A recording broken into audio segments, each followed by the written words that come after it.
Hi, I'm happy to meet you for the second steps of our journey, which I name it Learn to Go in 9 Steps. When I was planning this journey, I thought that I will have to present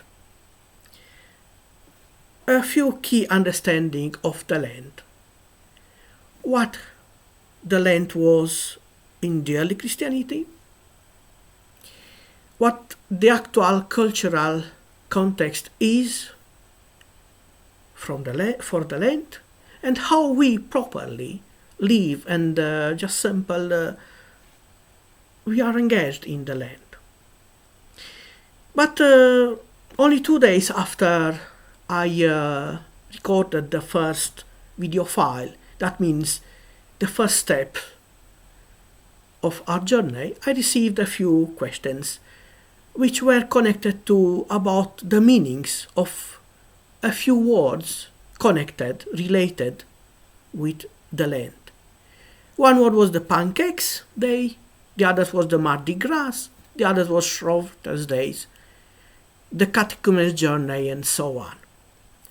As you see in front of you, I put all these keywords in 4 stars.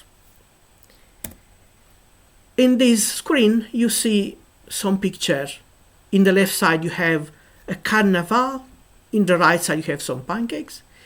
In the second, you have a classic painting drawing about how the Christians used to live the start of the Lent or the day before Ash Wednesday. And in the right side, it's a classic painting about the preparation of the catechumen for baptism. Let's take one at a time. First, pancakes. Christians or not, the Western world, especially the Anglo-Saxon world, the English words, or the part of the world which has connection with the English tradition, know what means pancakes. The reality is making pancakes or eating pancakes in Tuesday before Lent, it doesn't mean simple to exercise how good we are in the kitchen. But it is a time to put the family together, or the relatives, or the friends. Yeah, unfortunately, it doesn't happen this year. But making pancake and eating together pancake, it is a good time to be together. It's a good time to celebrate our friendship, our love, and our connection. It is a time to share. It is a time of love. It is a time to just simple enjoy. For the Latin part of the world, or the Roman Catholic Church as well in the Latin part, but not only, there is a time of Carnival. Tuesday before the Ash Wednesday, all those Carnival came to the end. And the name is the day before Ash Wednesday is Mardi Gras, or in a way or another, just translated roughly in English, it's the Fat Tuesday. What means that? The people are celebrating a few days before the midnight of the Tuesday. They're making carnivals, they're enjoying themselves with friends, relatives, and maybe by sure you know about what happened in the southern part of America, in the South America. In that part of the world when the people are really celebrating this time of year with a big, big fast. It is a time again to stay together, to celebrate, and to simple show what means friendship, to be together. Then it's again about being together. Shrove Thursday. It is an English term, it is an English way to name Tuesday before Ash Wednesday. What means that? The people come together, the people celebrate their relation, their connection.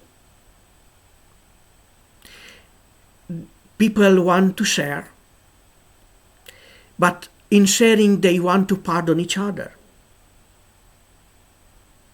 Pardoning each other, it means forgiveness and acceptance.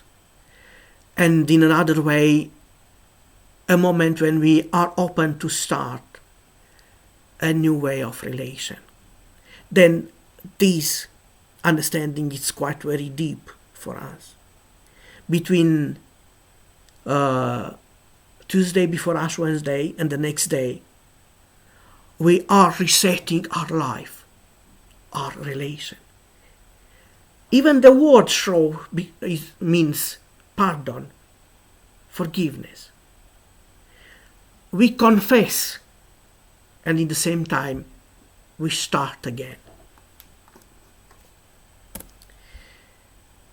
Here we have two pictures. One in the right side, it's an adult man, who is baptized. In the early Christianity, until the 5th or even the 7th century, those who wanted to become Christians as adults had a long journey toward the day when they had to be baptized. But the time before their baptism was exactly the time of the Lent, from Ash Wednesday to the night or Vigilia Pascalia, or the Easter Vigil, when the community as a whole celebrated the remembrance of their baptism. Now, right in the first days of the Lent, the bishop received those who wanted to be baptized in a solemn way and invited the whole community to engage in helping them with prayers, with advices, with all kind of help to be well prepared for the moment where they receive the baptism. In the left side, we have an elder man and a younger one who are hugging. I think it's easy for you to just simply think about the parable of the prodigal son. It's about that. Because in the same time when the catechumens, those who were preparing for the moment of their baptism, in the same time those who wanted to make penitence in a public way, they started a way supervised by the bishop or some spiritual supervisor, time of 40 days when they wanted to make a deeper understanding about their life. Part of them were just simple people who wanted freely to do that, and part of them were those who simple confess their sins, their public sins, and they want to show to the community that now they want to start a new life making penitence. Then it's about a time to remember what we are expecting when somebody is baptized and what we understand through our baptism, and at the same time how we have to change our relation with the others, and how we have simple to remember our sin who damaged our relation with the others and with the creation. And at the end we have, as usually, a text for reflection. The psalm which stay in the middle of this week is the Psalm 25. But I chose simple verses 6 to 7. Remember, Lord, your great mercy and love, for they are from of old. Do not remember the sins of my youth and my rebellious ways.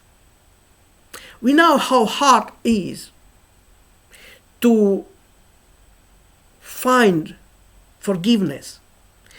The hardest things is to forgive ourselves, because we know how weak we are. But this psalm is simple, remembering us, remind us that God's great mercy and love is from old, and that love and mercy, it's ready to give us this forgiveness. This forgiveness who is in our relatives and friends and neighbors' hearts, and we should start to live as forgiven people, invited being to change our life. Thank you very much, and see you for the next step next week.